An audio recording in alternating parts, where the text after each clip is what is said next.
Okay, introduction to business, the economics as a business framework. Yeah.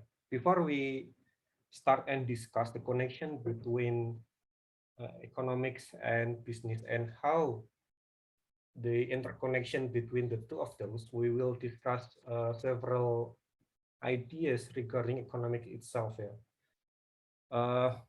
As you may already know or in your introduction to economic class, we can define economics as it is based on my personal definition. Yeah, I always economics as an activity uh, regarding decision making. Decision making.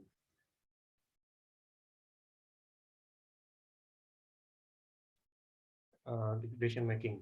When we as human or business as an organization have to make a decision. Why we have to make a decision? Because the resources is limited. Yeah. Because the resource is limited, so we don't have the resources unlimitedly, or we don't have the money to buy all of the things that we want, so we have to choose it. Yeah, basically, that's what's the general idea of economics. Yeah, and we can also define economics as a discipline, or branch, or atau disiplin itu kalau bahasa itunya sebuah ilmu ya, ilmu. Namanya economics. Jadi kalau if we use the C and S at the end of the economy, it refers to uh, uh, discipline, namanya program studi, the economics gitu. And then the economy itself is the flow of resources through society from production, distribution, and consumption. Yeah. Later on, we will identify in which part of economy the business exists. Yeah. The business activity exists. But obviously, from the definition alone, from the definition of economy alone, we already have the clue where the business exists. Yeah, where the business exists. If we talk about the production, usually we talk about the business production. Yeah, business production. Yeah, when an organization or a business make a product. Yeah. When we talk about distribution, usually we talk about supplier. Supplier also part of business entity. Yeah, suppliers also part of business entity, because there's, as we discussed on previous meetings, the merchandise organization, their main activity is to distribute a product from one place to another place, or from the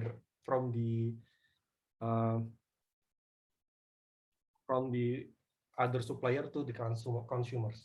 That's the main activity of merchandise organization. So they don't do the production, but they only distribute. Jadi perusahaan dagang itu dia nggak memproduksi, biasanya dia bisa disebut sebagai supplier karena kerjaannya cuma mendistribusikan aja, menyalurkan saja antara grosir, kemudian disalurkan ke rumah tangga, ke end user. They don't do production. Yang do production itu adalah perusahaan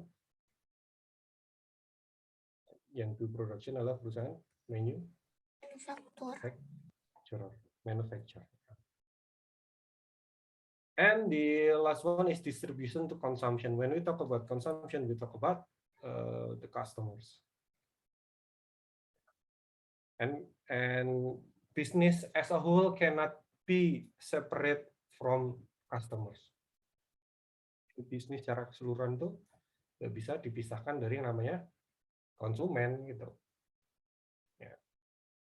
At the first place, the idea of a business exists because they know that the consumer exists. Gitu. Kenapa saya bikin bisnis ini? Karena saya tahu ada konsumennya kayak gitu. Makanya kita bikin bisnis ini.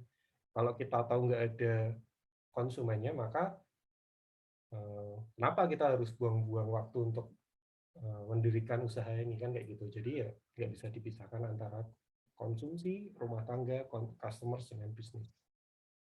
Ya. Then from the economy or economics as a apa ya namanya sebagai bidang ilmu, we can divided the economics into two branches. Yeah. First one is the macroeconomics, and the second one is macroeconomics and micro ya. Macro and micro. Macro and micro ya.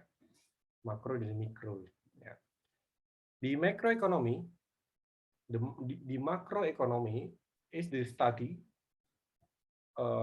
of country overall economics dynamics such as the employment rate, the GDP, ini typo ya, GDP, and taxation policies.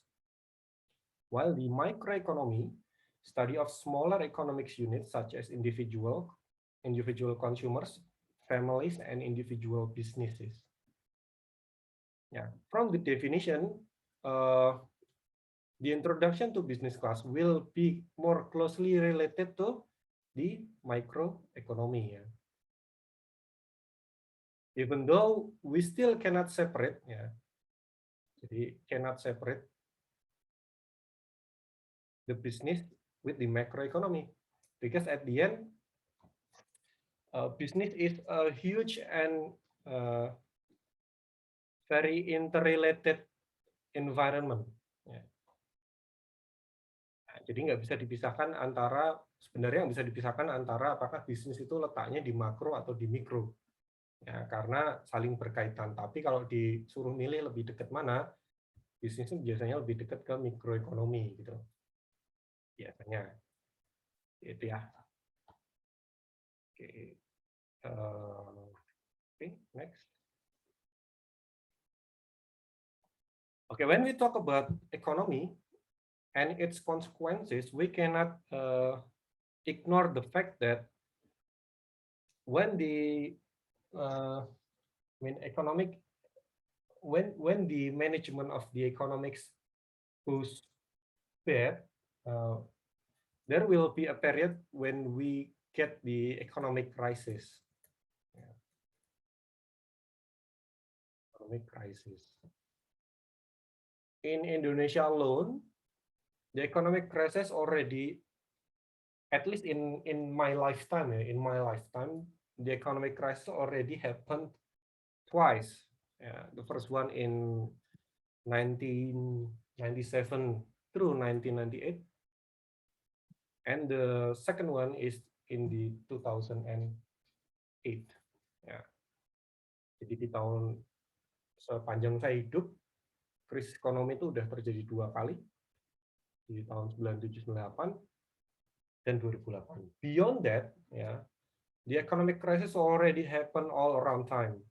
Ya, all around time. Jadi sebenarnya bukan hal yang mengagetkan kalau terjadi sebuah krisis. Bahkan ada yang ngomong bahwa economic crisis is cyclical. Ya, cyclical. Cyclical artinya dia itu berulang ya. Berulang. Kayak orang yang ngomong the eruption of Merapi Mountain is a cyclical. Ya. 10 years once at the 10 years. Ya, biasanya kayak gitu. Nah, economic crisis juga ada yang ngomong gitu bahwa itu adalah suatu hal yang berulang. Ya. Karena bagi orang finance ya, biasanya ada apa? Suatu jargon yang dipegang, yaitu history repeat itself.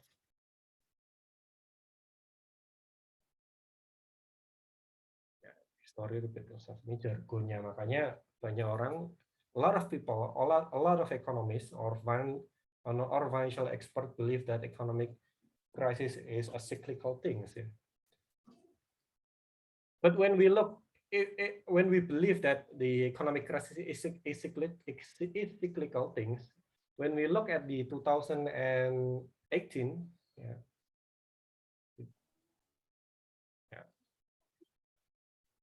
itu almost non-economic crisis happen ya. Jadi kayaknya nggak ada economic crisis yang terjadi. Although at 2019 and the beginning of 2020, the pandemic happened and we cannot escape from it. The economics get the effect of the pandemic. Ya. Jadi ya meleset sedikit ya siklusnya, yang awalnya 10 tahunan ini meleset 11 menjadi 20 tahun kemudian. Di tahun 2020 terjadi yang namanya siklus ekonomi. Do you have any idea what happened in the economic crisis in 1997 and 2008? Do you have anyone in this class have any idea what happened in those times? Ada yang tahu krisisnya itu krisis apa?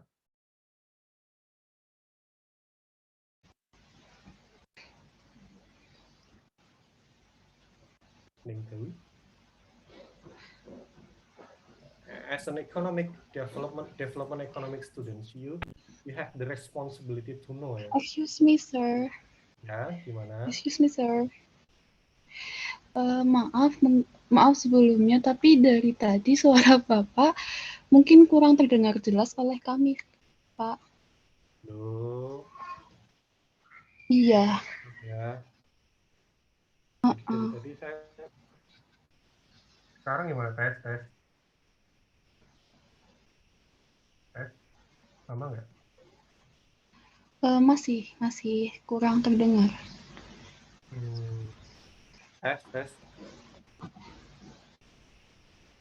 Tes.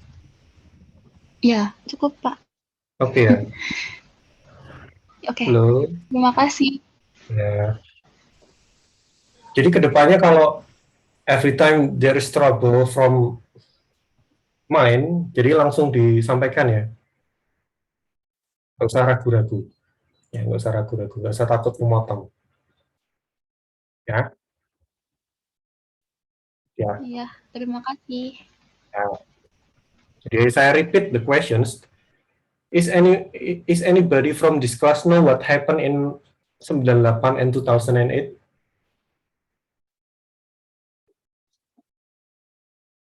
I mean, in the 98 and 97, you may be too young to understand. Even me is too young. Tahun 97 itu saya masih SD ya. Jadi I don't really get what happened. I only read it when I become the student of economics. Jadi saya baru baca, tapi zaman saya SD saya nggak tahu juga. Tapi akhirnya setelah baca ya tahu 1-2 lah. Dan di 2008 crisis happens. Jadi when the 2008 happen, saya waktu itu sedang mahasiswa tingkat 2 ya, berarti semester 3 atau semester 4. Ya. Itu pun saya sebagai mahasiswa ekonomi sebenarnya juga cuma baca di koran aja, tapi don't get the whole idea why the economy and the crisis happen. Di 2008 crisis usually called as the subprime mortgage crisis ya. Jadi ini yang ini 2008 ini disebut sebagai subprime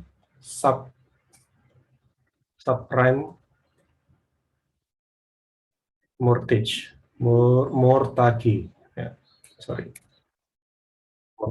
subprime mortgage crisis. It became huge because one of the biggest financial institution in the world, which is Lehman Brothers, ini yang ini ya, collapse. Terus default, artinya sampai bangkrut, sampai tutup. Itu salah satu perusahaan financial terbesar di dunia. Itu tutup gara-gara krisis ini. Ya.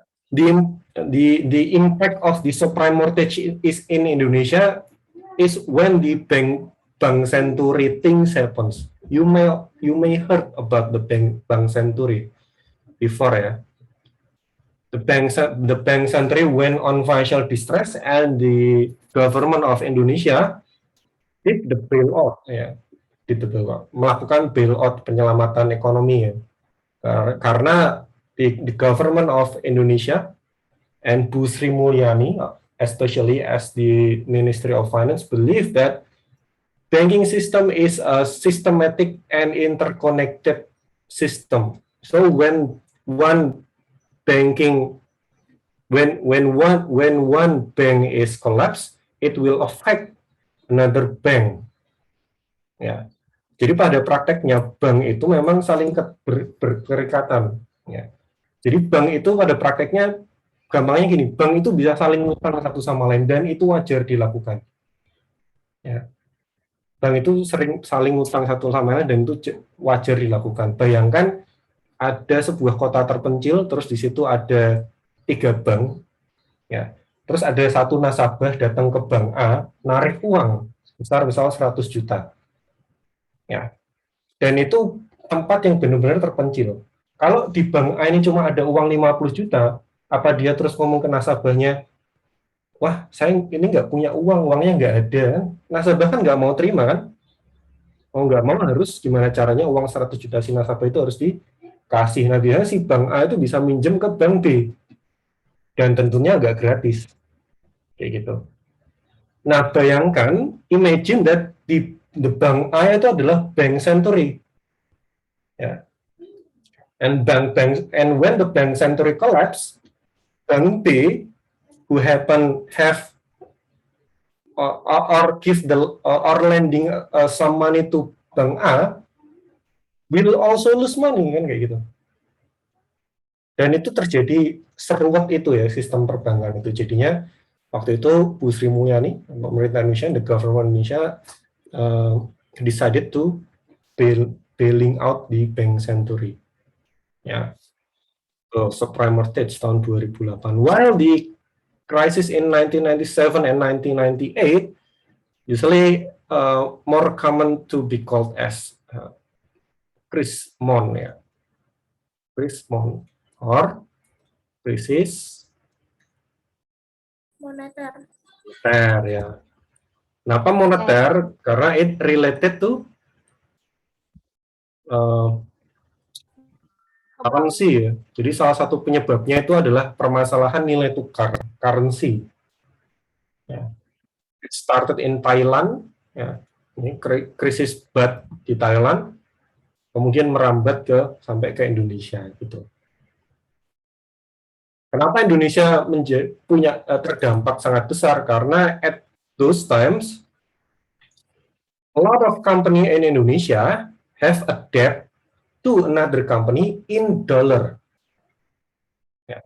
Jadi waktu itu banyak perusahaan-perusahaan di Indonesia yang punya hutang dan hutangnya itu dalam dolar.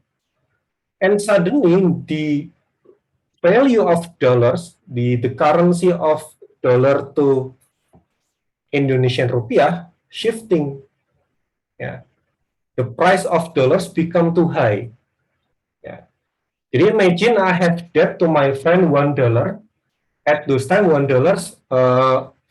let's say $1 equal to 1,000 rupiah. And suddenly the currency changing $1 now equals to 10,000 rupiah. Ya. Nah, karena itu banyak perusahaan yang collapse karena utangnya kebanyakan dalam dolar kayak gitu ya.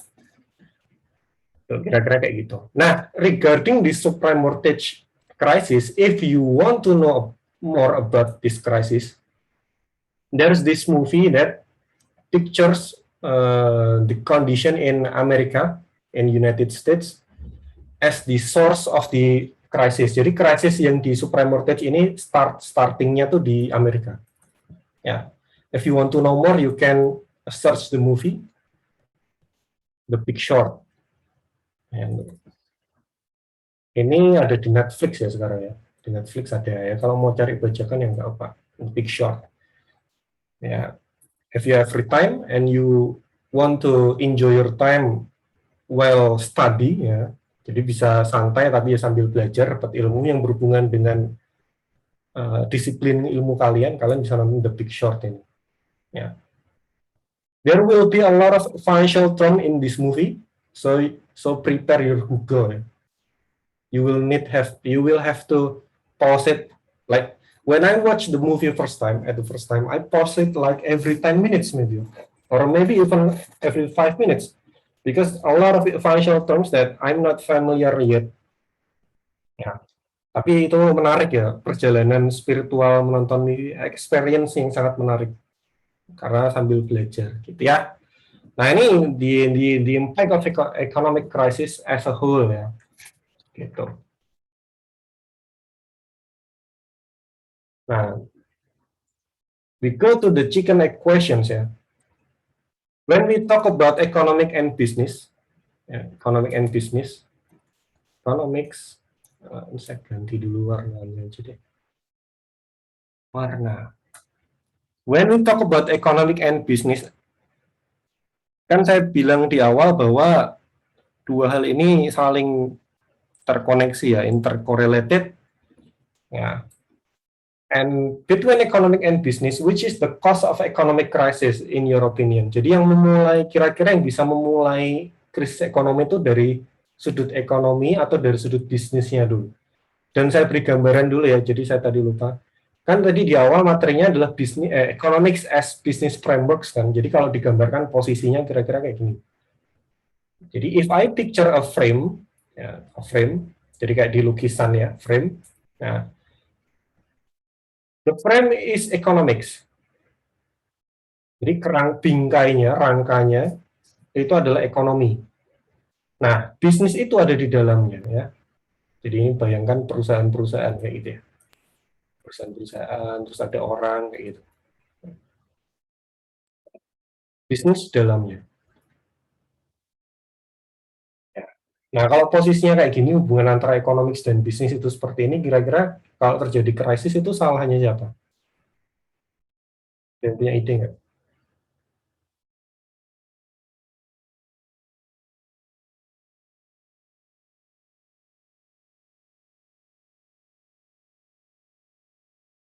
Ini Mansur belum datang ya?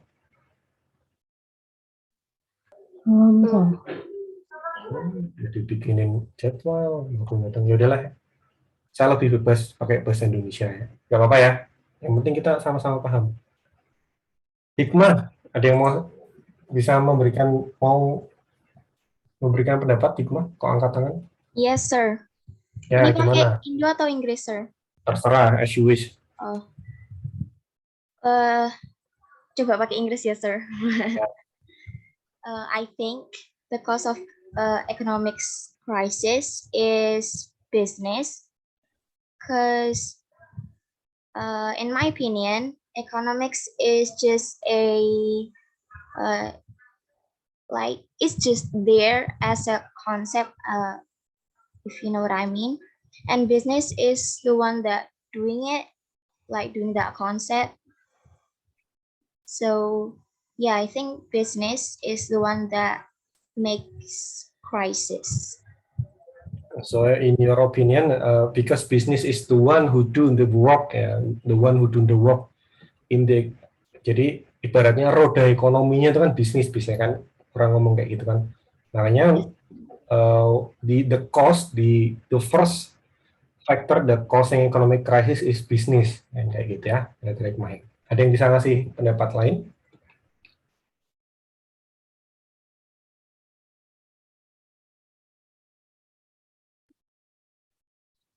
Yeah. The funny thing about my question, it is still related to the both of the crisis that we discussed earlier, the crisis in the 97 and 2008. Yeah. Even though both of them labeled as economic crisis, but the starting point is quite different. Ya, jadi startnya percikan awalnya itu beda. Kalau bisa disederhanakan kayak gitu. Jadi kalau krisis 97, 98 itu kan tadi saya jelaskan dia dimulai dari masalah currency, nilai tukar baht atau Thailand ya, yang akhirnya merembet menjadi nilai tukar dolar dan lain-lain. Itu kan terus turun. Jadi ibaratnya kalau saya gambar, jadi economics dia turun ke bisnis, kemudian jadi krisis atau kebalikannya bisnis atau gini deh, ini tetap economics, kemudian ini bisnis dulu ke economics baru menjadi krisis kayak gitu. Nah, di krisis tahun 97 itu startnya tuh dari economics dulu. Ya, economics itu permasalahan currency atau nilai tukar itu ranahnya economics. Ya. Jadi ibaratnya nih kalau dijadiin program studi, economics ini adalah kalian. Bisnis itu saya. Teman-teman di manajemen itu bisnis. Ya. Jadi mulainya masalahnya di kalian dulu kalau tahun 97 itu. Karena currency, nilai tukar, kemudian suku bunga itu bahasan kalian. Seperti itu ya. Jadi dari currency, terus turun ke merembet ke banyaknya bank. Nah, bank itu kan bisnis entities. Ya. Banyak bank yang collapse, orang nggak bisa ngambil uang semuanya, jadi krisis kayak gitu. Ya. Sedangkan di Amerika tahun 2008 subprime mortgage ini startnya itu masalahnya dari tadi kan saya sebut subprime mortgage ya, subprime mortgage. Subprime mortgage ini kalau bahasa sederhananya ini adalah KPR ya. Lo KPR ya? Kredit pemilikan rumah. Ya. Jadi subprime mortgage itu startnya karena harga the price of apa namanya apa sih yang tentang rumah-rumahan itu apa sih perumahan gitu-gitu I forget di term rumah bisnis tentang perumahan itu apa ada yang ingat ya Property.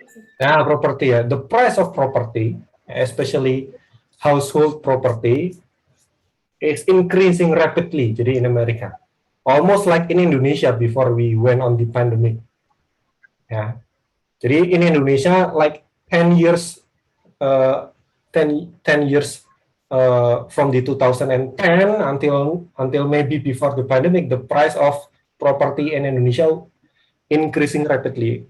Yeah, that's why there's economists that also warn the government that please be careful with the property of the price of property in Indonesia. If the price went beyond uncontrollable, the subprime mortgage in United States it may be happen in Indonesia gitu. Karena harganya menjadi terlalu mahal di Indonesia. Nah, di Amerika kayak gitu. Jadi the price of the property increasing significantly uncontrollable ya. Yang jadi masalah kemudian adalah perbankan melihat permintaan KPR. Jadi penyebabnya harga properti murah kan karena waktu itu banyak orang yang beli rumah. Beli rumahnya caranya gimana? Dengan mengajukan KPR kalau nggak punya uang. Ya. Nah, bank kemudian melihat, oh ini banyak orang yang mau ngutang nih. Jadi hutang bagi bank itu pendapatan ya. Pendapatan. Jadi bank itu jualannya dapat duitnya dari mana? Dari hutang. Ya. Jadi kalau kalian berhutang ke bank, itu kalian memberikan uang kepada bank nantinya berupa bunga. Nah, karena banyak orang yang ngutang nih, yang mau beli rumah, oleh bank kemudian bank-bank di Amerika mulai mikir gimana kalau syarat KPR-nya kita bikin lenient, nggak usah terlalu rigid. Artinya, at first the citizen that able to access the household credit only the one with financial only the one that has the financial credential ya. Jadi yang secara financial itu mampu. Awal-awalnya kayak gitu. Tapi lama-lama, wah ini demand-nya nggak berhenti-berhenti nih. terus di requirement ya itu lower ya, diturunkan sama bank. Wah ini kayaknya kalau yang dulu syaratnya harus punya gaji 10 juta, sekarang gajinya 5 juta kita kasih KPR deh, kayak gitu. Kayak gitu terus sampai akhirnya terlalu mudah untuk mendapatkan KPR buat beli rumah di Amerika. Jadi kalau kalian nonton The Big Short nanti, akan ada kondisi di situ digambarkan, bahkan ada orang yang mendaftarkan KPR atas nama anjingnya. Gitu. Saya nggak tahu itu hiperbolik atau memang kenyataannya kayak gitu, tapi untuk menggambarkan segitu mudahnya untuk beli rumah waktu itu di Amerika. Nah, karena semua orang ini sama bank itu dikasih utang, ya, akhirnya banyak pakar ekonomi yang prediksi ini akan kolaps.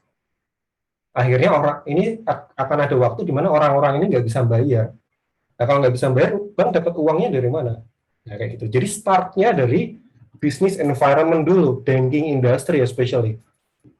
Kemudian naik ke economics, gitu. Dan berpengaruh ke negara-negara lain. Karena kalau apapun yang terjadi di Amerika itu pasti akan berpengaruh terhadap negara-negara lain. Even the financial crisis 1997, it also related to America. Because at those time, many investors from United States predicts that the ASEAN will face a crisis, and most of them withdraw their money from ASEAN. Jadi narik uangnya dari ASEAN. Itu yang menyebabkan nilai dolar waktu itu tinggi karena semua dolar yang ada di ASEAN ini ditariki semua. Berarti demand dolarnya kan naik, maka nilai tukar dolarnya menjadi tinggi. Itu gambarannya ya. Jadi sebenarnya jawabannya, clue-nya antara mana yang memulai duluan antara economics and business, sebenarnya nggak bisa dijawab seperti chicken equation. Chicken equation kan mana yang muncul duluan, ayam atau telur? Nggak ada jawabannya. Gitu ya. Itu chicken equation itu adalah term untuk menggambarkan pada saat ada kondisi yang saling berkaitan, tapi kita nggak tahu starting point-nya itu apa. Gitu ya.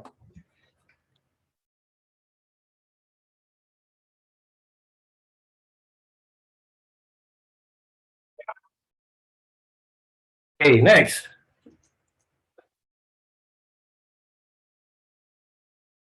The one who will have, or the one who have the responsibility to manage the economy within country,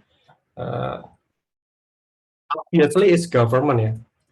Jadi yang punya kewajiban untuk mengontrol sistem perekonomian di suatu negara itu tentunya adalah pemerintahnya. Ya. Even though later on when we will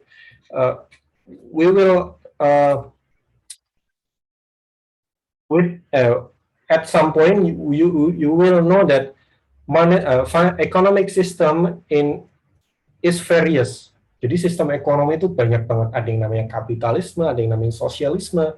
Nah, salah satu yang membedakan antara sistem ekonomi satu dengan lain itu adalah kontrol negaranya seberapa banyak. Kira-kira kayak gitu ya.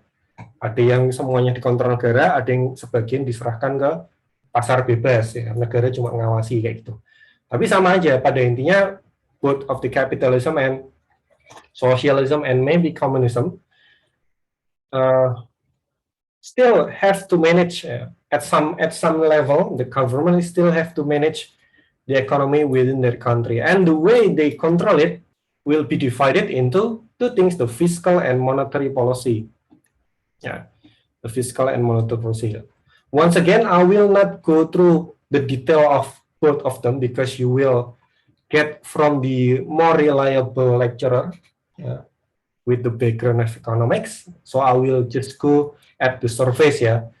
The fiscal policy talk about a condition when the government manage economy through taxation and spending decision that are designed to encourage growth, boost employment, and curb inflation.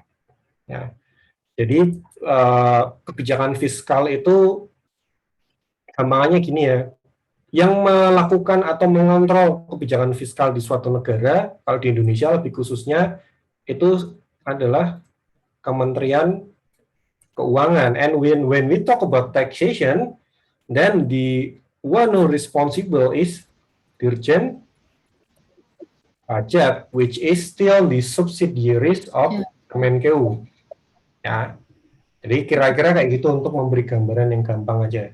Jadi yang dilakukan oleh Kementerian Keuangan itu ngurusi fiskal, ya, ngurusi pendapatan negara from tax, ya, data negara from tax dari pajak, or maybe even from debt, yang ini debt. Ya. Jadi perusahaan punya source of income in general. The main source of income from a country or government is tax, and the second one, the country can or have the ability to sell debt, ya, jual hutang dengan cara menerbitkan bond. Bond itu adalah obligasi. And the majority of the debt in Indonesia, the debt that Indonesia currently have, the majority of the debt comes from obligasi or bond. Ya, jadi bukan dari IMF, bukan dari World Bank kayak gitu ya. Jadi dari bond. Kalau obligasi, if the debt comes from the bond, it means that, apalagi kalau ini ada embel-embel retailnya ya. Nah, retail ini artinya bond ini offered to individuals, ya, mostly individuals. Ditawarkan ke individu, ke retail kayak saya, kayak kalian. Ya, kita bisa beli obligasi ini. Nah, pada saat kita beli obligasi ini artinya kita memberikan hutang kepada pemerintah. Dan the majority of debt ratio in Indonesia, Indonesian debt ratio, it comes from bonds. Ya, jadi artinya ya warga itu berperan serta selain pajak. Kalau pajak kan wajib ya. Ya, ini kan mandatory ya. Kalau pajak mandatory. Kalau bond ini ya tergantung kemampuan aja. Gitu. Jadi bagi negara ini untuk source of finance, debt ini, or for us ya, debt ini adalah investment activity. Jadi kita bisa menggunakan bond itu sebagai alat untuk investasi. Dan investasi bond dengan kita membeli, kalau di finance, pada saat kita investasi ke obligasi atau bond yang diterbitkan pemerintah, government bond, biasanya itu dilabeli sebagai free risk investment. Investasi bebas resiko, karena resikonya itu sangat kecil. Kita akan punya resiko kalau negara ini bubar. Dan itu almost unlikely ya. Hampir nggak mungkin terjadi. Ya, gitu ya. Kalau tiba-tiba ada alien menyerang, nah, itu beda lagi. Kalau ada alien udah nggak peduli uang ya. Aduh, alien menyerang nih, utang saya belum dibayar pemerintah. Kan kayak ini ya. Kalau alien menyerang kita harus cari tempat perlindungan. The second one is the monetary policy. Ya. Jadi monetary is a policy when the government manage economy by adjust interest rate and the supply of money. So basically, the main purpose of monetary policy is to control the supply of money by adjusting interest rates. Ya, jadi mengontrol supply uang dengan cara merubah-rubah, menyesuaikan, mengevaluasi secara terus-menerus suku bunga. Namanya suku bunga. Jadi gini ya, kalau saya gambar interest rate itu akan will affect supply of money. Supply of money. The supply of money will determine the inflation rate. Ya. Jadi supply uang itu akan menentukan tingkat inflasi. Ya. The inflation rate can be high and also low. Yeah. The question is, yeah, which one is better, high inflation or low inflation?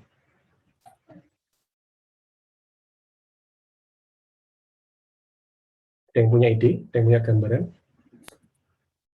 Low. Low. Low. Nah, Low inflation. ya, semuanya low. Ya. In fact, both of them is no one better ya, no one. Ya. Jadi both of high and low can be both right and can be both wrong. Ya. Jadi inflasi tinggi belum tentu baik, inflasi rendah belum tentu baik. Ya. Pada saat inflasi tinggi, the supply of money is oversupply biasanya. Money over supply. The effect of oversupply of money adalah price high. Ya, barang-barang menjadi mahal. Kenapa? Yes. Oversupply money itu kondisi pada saat gampangannya ya, orang-orang seneng belanja. Ya. Kayak kalau zaman dulu menjelang Idul Fitri, orang-orang seneng belanja. Ya, biasanya inflasinya tinggi. Tapi pada saat orang-orang senang belanja, itu kan pertanda baik. Artinya apa? Ekonomi tumbuh. Ekonomi tumbuh. Orang jualan laku. Dan juga artinya orang-orang ini pada punya uang kan kayak gitu. Ya. Orang mau beli apa atau orang jualan apa langsung laku, orang jualan apa langsung laku. Tapi kalau keterusan over inflation, barang-barang menjadi mahal. Nah, pada saat itu di monetary policy, di monetary activity akan melakukan tugasnya, dan dalam hal ini yang melakukan itu adalah central bank. Ya, central bank. Central bank di Indonesia adalah Bank Indonesia. Oh, ini udah over inflation nih. Kita turunkan ya, gitu. Jadi pemerintah melalui Bank Indonesia akan memaksa orang supaya pada nggak belanja. Caranya gimana? Caranya adalah kita turunkan suku bunganya. Ya, pada saat suku bunga turun, ya, ya, bunga bank itu turun. Ya. Jadi pada saat interest rate decline, kemudian credit interest also decline. Credit interest itu decrease ya, bukan decline ya, maaf, decrease. Credit interest itu bunga untuk utang ya, bunga untuk berutang. Nah, pada saat saya tahu di bank itu bunga untuk utangnya rendahnya lagi rendah, saya ngambil utang deh di bank, kayak gitu. Maka uang yang saya miliki ini, instead of I use them to consume, to buy things, I will use the money ya, to misal bikin bisnis kayak gitu. Ya, bikin bisnis aja kayak gitu. Kalau sekarang saya mau bikin bisnis, pinjam ke bank gampang gitu. Jadi orang-orang dipaksa untuk ya, dipaksa untuk melakukan aktivitas lain selain konsumsi kayak gitu ya, kira-kira kayak gitu. Jadi ini tentunya akan dibahas lebih lanjut, dan nanti tentunya pada saat nanti kamu udah lulus sebagai mahasiswa ekonomi, kalian akan lebih paham, lebih pintar dari saya terkait ini gitu. Karena saya sebagai dosen manajemen dan di manajemen sendiri itu nggak terlalu banyak membahas ini. Bahas ini tuh paling di introduction tuh ekonomi aja, atau pada saat mata kuliah finance saja gitu. Kira-kira kayak gitu ya. Jadi inilah tugasnya si Bank Indonesia untuk mengamati kapan suku bunga harus dinaikkan, kapan suku bunga harus diturunkan. Karena kalau terlalu tinggi juga jelek, inflasi terlalu tinggi, kalau terlalu rendah juga terlalu buruk gitu ya. Kira-kira seperti itu. Contohnya BI 7 days reverse repo rate held at 3.5 kayak gitu ya. 3.5. Jadi reverse repo rate ini adalah salah satu interest rate-nya nama dari interest rate-nya Bank Indonesia ya, reverse repo rate, 7 days reverse repo rate. Biasanya dalam kondisi krisis, interest rate itu diturunkan, ya. Interest rate diturunkan kalau lagi krisis, supaya orang bisa berhutang, supaya orang bisa bikin bisnis, kayak gitu. Nah, kalau kondisinya overgrowth, ya biasanya kemudian interest rate-nya akan dirubah lagi, kayak gitu. Seperti itu. Nah, ini terkait dengan itu ya, monetary policy, managing economy through monetary and fiscal policy. Kemudian market system, seperti yang saya sampaikan tadi, bahwa market system ini related to the control of government in economy. PPT ya. Kira-kira kayak gitulah. The control of the government, the level of control of government in economic activity. Ya, gambarannya seperti itu. Ya. Jadi kalau capitalism itu biasanya free market ya, diserahkan kepada pasar, pasar bebas. Jadi pemerintah itu biasanya cuma nanti bertugas untuk mensubsidize, ya, mensubsidi atau mengerem, kayak gitu. Ya. Tapi all of the activity in the whole economic environment will be controlled by the market itself. Ya. Yang efeknya nanti capitalism ini efek kepada yang bisa thrive, yang bisa survive di market adalah, ya, kalau gambaran paling gampangnya yang bisa level, yang bisa survive di market system capitalism ini adalah yang punya modal, gitu. Karena pada saat dia punya modal lebih banyak, dia bisa memproduce lebih banyak lagi, kayak gitu. Jadinya kalau tunjangan ekonominya terlalu tinggi, ya, maka yang kaya akan semakin kaya, yang miskin susah untuk kaya, kayak gitu. Di side effect of capitalism, kayak gitu. While in the socialism and communism in general, the level of control, the level of government control in economic is quite high. Ya, cukup tinggi, hampir semuanya, semua aspek dikontrol oleh pemerintah. Ada sebuah anekdot tuh gini, in the capitalism, the difference between the wealthy with the poor will be high. Ya, jarak antara orang yang kaya dan orang yang miskin itu akan jauh, itu capitalism. Sedangkan in socialism, there will be no nggak akan ada jarak antara yang kaya dan miskin karena semuanya miskin, ya, kayak gitu. Anekdotnya kayak gitu. Ya. Yang punya risk, soalnya yang punya resource semuanya kan pemerintah. Jadi warganya ya, yang penting bisa ke dokter, berobat gratis, sekolah gratis, gitu-gitu. Tapi ya jangan berharap kaya. Kira-kira anekdotnya kayak gitu. Semua orang sama. Nah, kalau kalian punya kebebasan untuk mengontrol market system, ya, kira-kira kalian yang mana? Coba bayangkan aja. Kalian mau ada orang kaya, orang miskin, atau semuanya miskin semua, kan kayak gitu. Saya maunya ada orang kaya dan orang miskin, tapi saya mau jadi yang kayanya aja, Pak, kayak gitu. Itu berat. Dan ini akan dibahas lebih lanjut ya. Dan saya nggak berani untuk bahas ini lebih lanjut karena saya tahu saya nggak punya kompetensinya ya, gitu. Nah, we will go to the topics that starting related to the introduction to business. Jadi setelah kita ngomongin market system, kemudian ada monetary policy, kemudian ada fiscal policy. Di microeconomics, jadi di awal kan tadi ngomong microeconomics ya. Microeconomics tadi kan ngomongin ilmu yang ngomongin economics. Dia ngomongin smaller area of economics, usually related to the behavior of consumers, yeah, and also the behavior of the producers.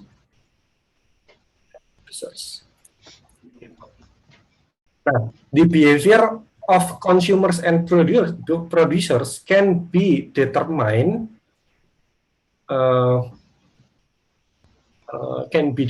jadi perilaku dari konsumen dan produser itu bisa ditentukan juga, bisa dipisah-pisahkan, can be divided,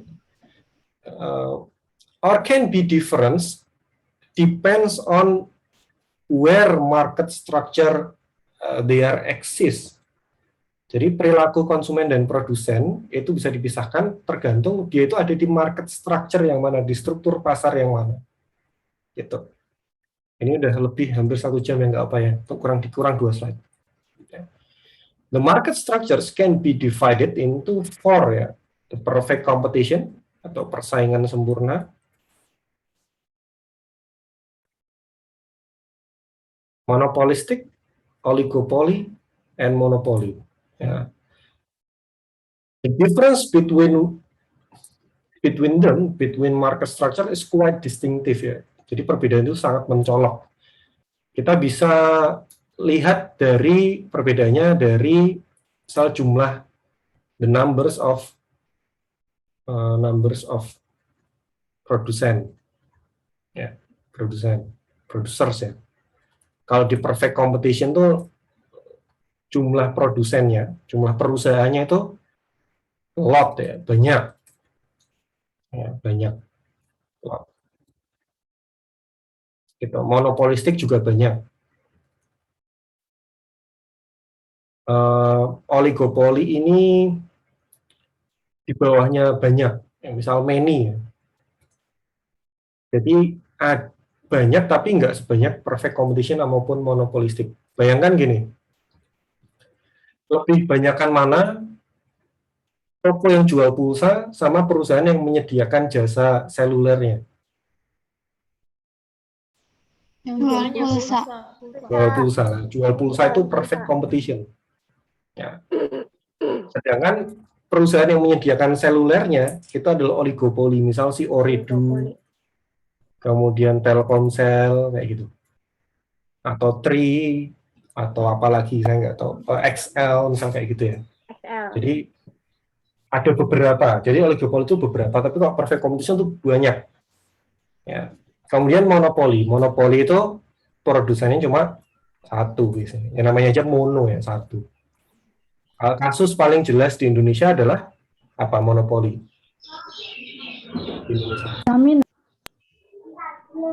Pertamina? PLN. Dan apa lagi? AI. Kalau Pertamina masuk nggak? Nope. Masuk. I don't know. Pertamina itu sebenarnya bisa di breakdown jadi banyak. Ya, ini juga menarik nih. Di dalam bisnis nanti kita akan belajar yang namanya rantai distribusi, supply chain. Jadi Pertamina itu perusahaannya kalau dilihat dari supply chain itu nggak cuma di level jualan aja, yang di pom bensin, tapi di atasnya ada lagi kayak gitu. Jadi Pertamina itu as a business itu dia supply chain-nya banyak. Dia mulai dari beli minyaknya, kemudian mengolah minyaknya, sampai mendistribusikan ke konsumen akhir. Ya. Tapi I believe what you mean by Pertamina is regarding di jualan section ini ya. Jadi jualan. Nah kalau Pertamina sebenarnya enggak monopoli ya, karena kalau di Semarang mungkin monopoli, tapi di Jakarta sih enggak, atau mungkin di Surabaya enggak, karena ada pom bensin lain ya. Ya kan yang tinggal di Jakarta atau sekitarnya kan pasti tahu ada apa aja? Petronas ya. Petronas ada nggak? Ada Shell ya. Gitu ya. Kalau di Indonesia tuh kira yang pure monopoli ya 2 ini.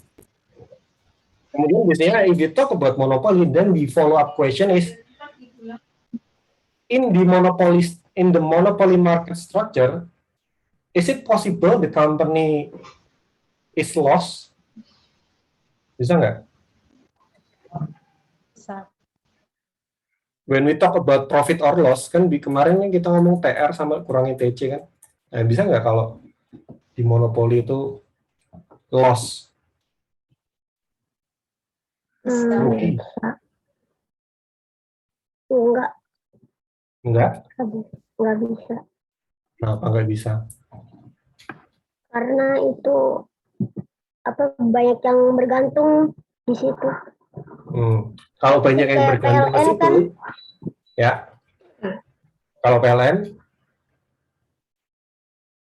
semuanya pakai PLN kan gitu ya. Semuanya pakai PLN. Nah, terus kalau naik kereta ya nggak ada pilihan selain naik keretanya Kereta. KAI kan gitu kan. Nah, itu gitu ya. Nah, kalau argumen yang kita pakai, if the argument that we use to is those argument, then we only talk about one dimension, which is from the total revenue point of view. Ya. Jadi yang diomongkan tadi, ini kan penggunanya banyak. PLN itu yang bisa, yang listrik kita cuma dari PLN kayak gitu. Kalau naik kereta cuma dari KAI. Lah kita itu ngomongin berarti kalau kita argumennya kayak gitu, berarti kita baru ngomong mengcover si penjualan ini TR. Konsumen kan, ini kan TR kan ngomongin konsumen kan. Ini kan ngomongin konsumen. Ya. Nah masalahnya profit atau loss itu nggak cuma dari TR-nya aja, tapi ada TC. Seperti itu ya. Kalau perusahaan-perusahaan monopoli ini konsumennya itu semua warga Indonesia itu bisa merupakan konsumennya, tapi pengelolaan biayanya buruk, ya, cost manajemennya buruk, maka it will be possible that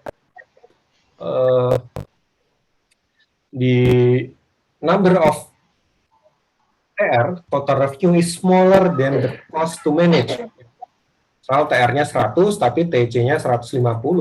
Bisa aja. Gitu. That was happened to PLN ya, in several years ago.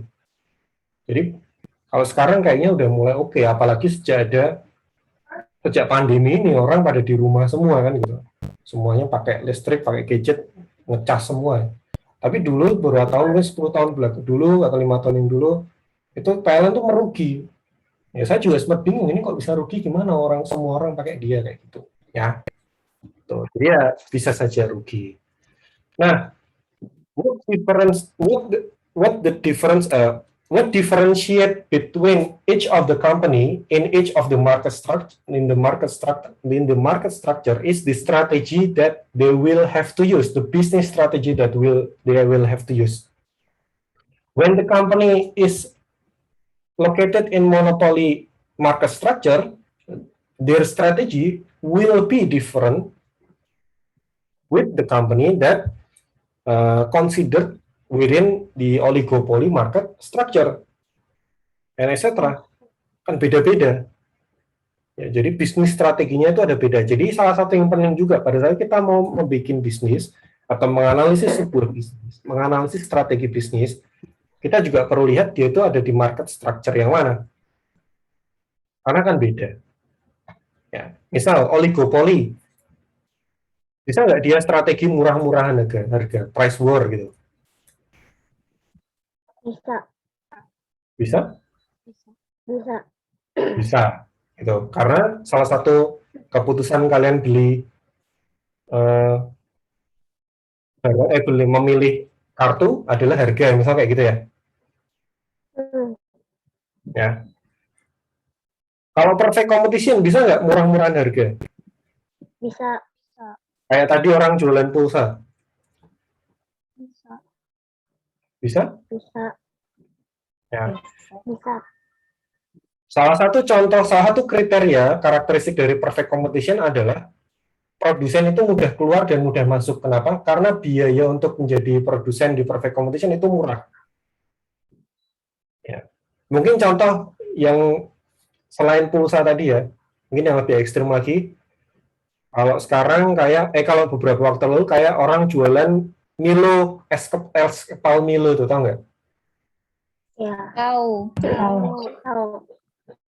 Itu masuk perfect competition. Kenapa? Karena semua orang dengan mudah bisa jualan, dan dengan mudah bisa, oke, saya udah nggak jualan. Kenapa orang bisa dengan mudah jualan dan dengan mudah tidak jualan? Karena the capital that they need is quite lower compared to the oligopoly or maybe monopoly market structure. Modelnya itu kan nggak banyak, ya kan? Nah, kalau saya jualan es kepal, terus harga pesaing saya itu 15.000, tapi saya jual 10.000, kan saya laku tuh, ya kan? Iya. Pertanyaannya, kalau saya bisa menurunkan 10.000 menjadi 10.000, apa yang mencegah es kepal Milo sebelah saya menurunkan ke harga 9.000? Kan nggak ada. Sama-sama bisa diturunin. Akhirnya semua es kepal Milo di sekitar kita jualannya di harga 10.000 atau 9.000 semuanya.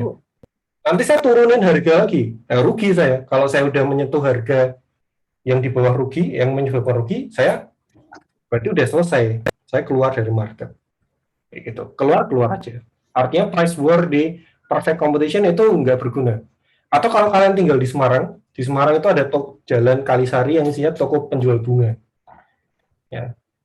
Nah, itu apa yang membedakan satu sama lain? Nggak ada, harganya sama. Saya masuk dari toko satu ke toko lain sama kok harganya. Gitu. Jadi price war nggak berguna. Kalau ada toko satu yang menurunkan harga, yang lainnya juga akan nurunin. Yang kayak gitu. Ya. Jadi strategi yang dilakukan di perfect competition itu bisa beda dengan oligopoli. Gitu ya. Jadi market structure ini menarik karena kita bisa bahas ini dari sudut pandang ekonominya, tapi kita juga bisa bahas dari sudut pandang bisnisnya. Gitu.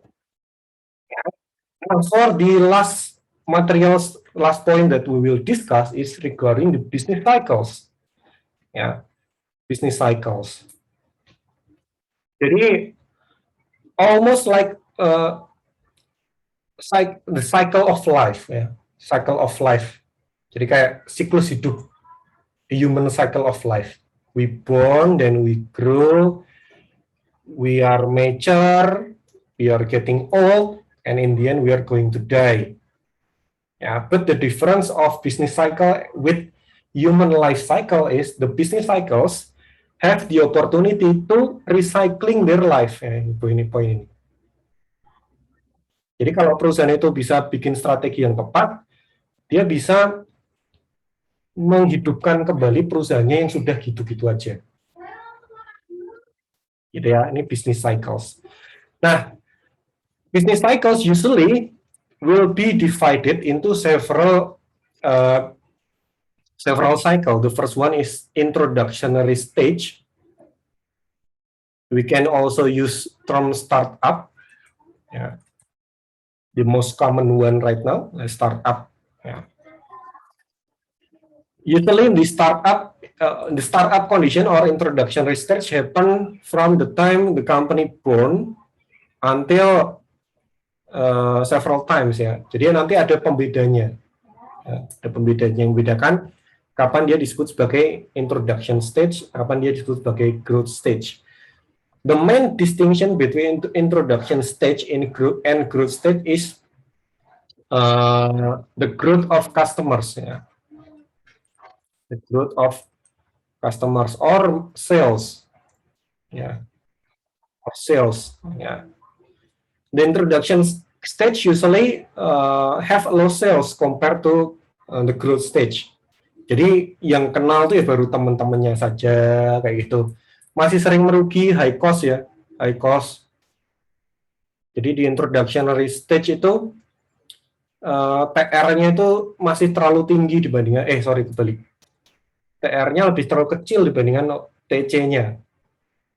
Ya, maka biasanya dia nggak punya profit, dia loss terus. Gitu.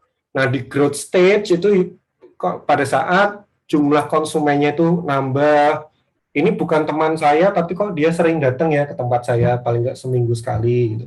Dia udah menjadi langganan tetap, kayak gitu.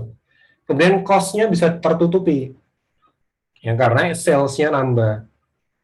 Gitu. Growth stage ya. Kemudian the maturity stage, ya kondisi mature itu pada saat perusahaan itu biasanya udah settle. The product is already known, ya produknya itu known. udah diketahui banyak orang, ya. Misal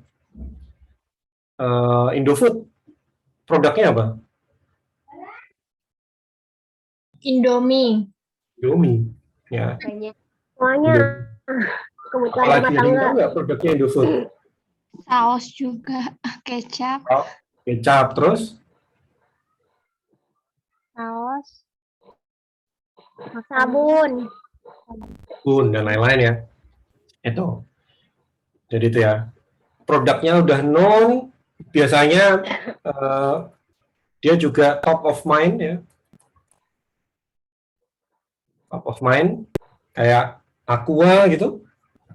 Air mineral yang dari Danone itu Aqua itu udah di mature stage.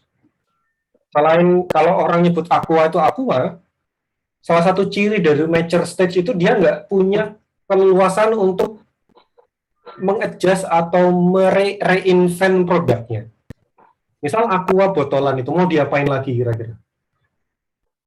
Ada ide nggak kalau kalian tanya, ini Aqua ini bisa diapain ya? Atau Indomie goreng warna putih itu bisa diapain lagi ya? Nggak bisa. Sulit. Nah, itu biasanya ciri-ciri dari mature stage.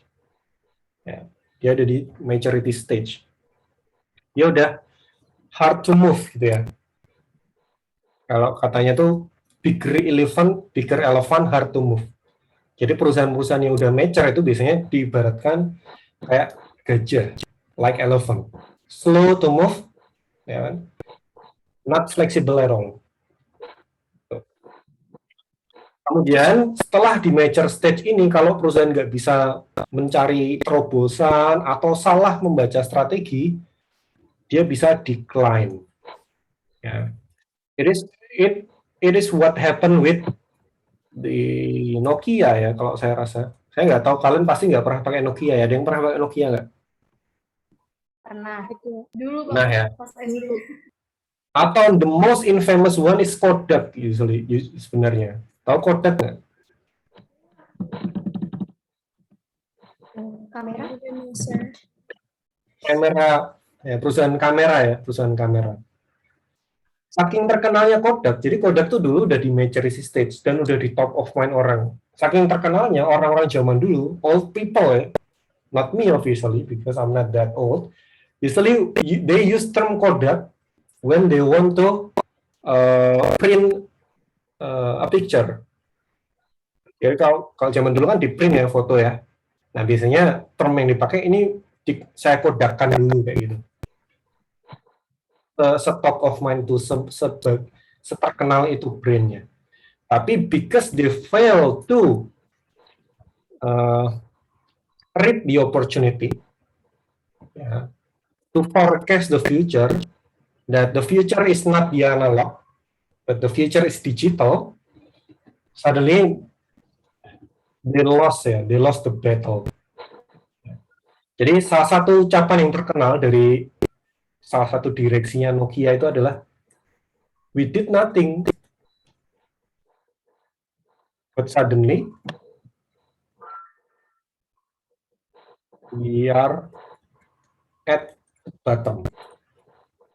Kita nggak ngelakuin apa-apa loh, maksudnya kita tuh nggak apa-apain, kayak kan ada ibarat if not broken, don't repair it kan kayak gitu kan. Kalau nggak rusak ya udah nggak usah diotak-atik kan, ada ibarat kayak gitu. Nah saya tuh nggak ngapa-ngapain. Saya merasa tidak melakukan kesalahan, perusahaan itu selama ini kayaknya juga stabil, tapi tiba-tiba kita kehilangan momentum, tiba-tiba kita menjadi yang paling bawah. Tiba-tiba Nokia sekarang nggak jelas jualan. Ya, gitu. Ya, itu adalah business cycles, and that is the last topics that we discussed today, and we already extend the classes too long ya, jadi kebanyakan ini 30 menit ya, maaf ya. Kadang-kadang saya kalau udah ngomong tuh tidak bisa terkontrol gitu. Tuh, ada yang mau ditanyakan nggak? Pak, saya mau nanya. Iya, Anggita. Kan misalnya nih kayak Kodak ini kan dia lebih ke kayak film analog yang efek-efek gitu kan.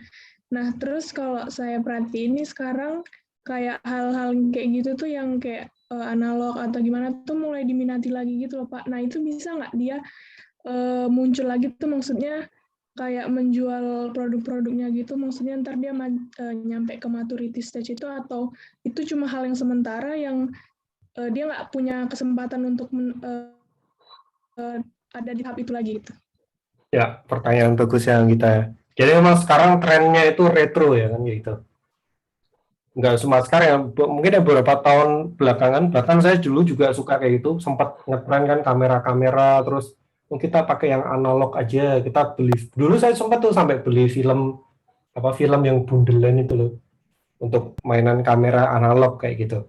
Tapi pertanyaannya, apakah dia bisa survive mencapai maturity stage? Pertanyaan adalah seberapa banyak orang atau seberapa banyak market yang mencari atau yang seleranya itu retro itu atau analog itu, ya. Berapa banyak seleranya? Berapa banyak marketnya? Karena di dalam pasar sendiri, di dalam segmentasi pasar, yang bisa menyebabkan perusahaan itu survive atau bahkan menjadi top of mind, menjadi top, itu ya adalah pasar yang mayor, yang mayoritas. Ibaratnya kalau TV, ya yang ada di TV itu, yang kita tonton di TV. Kalau kita ngomong, saya nggak suka nonton TV karena acaranya tuh jelek, kok masih ditayangin ya? Jadi masih ditayangin karena orang masih nonton, Ikatan Cinta itu masih nonton. Ya, saya mending nonton Netflix saja lebih bagus. Itu menurut saya dan beberapa orang saja, tapi masyarakat Indonesia yang nonton Netflix itu berapa dibanding yang nonton Ikatan Cinta kan kayak gitu. Ya. Jadi memang sekarang trennya itu adalah analog, dan Kodak mungkin kalau ada, saya nggak tahu masih ada apa enggak, itu bisa menangkap market itu, menangkap peluang itu. Tapi apakah dia bisa menjadi juara lagi? Nah, itu pertanyaan yang lain lagi. Karena bisa saja ada marketnya, tapi marketnya itu, segmennya itu niche. Ya. Niche. Segmennya niche. Segmen niche ini ada pasarnya. Ada orang yang mau beli, ada orang yang rutin memakai, tapi dia sangat spesifik, sangat kecil. Seperti itu, ya. Itulah kita ya. Jadi ada lagi? Pak, cukup. Makasih, Pak. Ya. Ya. Okay. You can later on, if you have any question later, you can ask me in the group WhatsApp ya. And for the first assignment, for the introduction to business class, it's still related to business cycles. I need you to prepare or give one example of a company with and I need you to analyze the product of the company that you choose. Ya. Jadi perusahaan, pakai bahasa Indonesia aja ya, saya tiba-tiba ngeblank.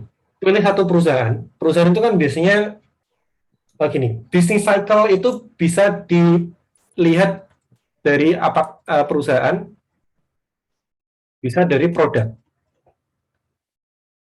Ya. Kalau perusahaan ya misal kita ngomong jarum itu ada di maturity stage, kan kayak gitu, misal kayak gitu ya.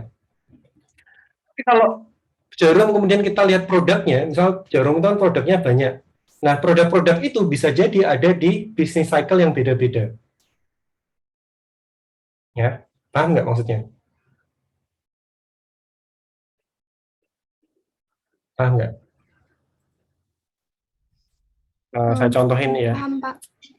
Apa ya yang lain ya? Google itu produknya apa? Google produknya apa? Tahu kalian? Search engine kan gitu kan? Terus apa lagi? YouTube itu Google juga. Email itu kan Google juga. Kan gitu ya. Terus apa lagi? Google Maps itu Google juga. Macam-macam, artinya satu perusahaan bisa punya banyak produk. Nah, yang ingin saya minta adalah coba kalian pilih satu perusahaan yang punya lebih dari satu produk.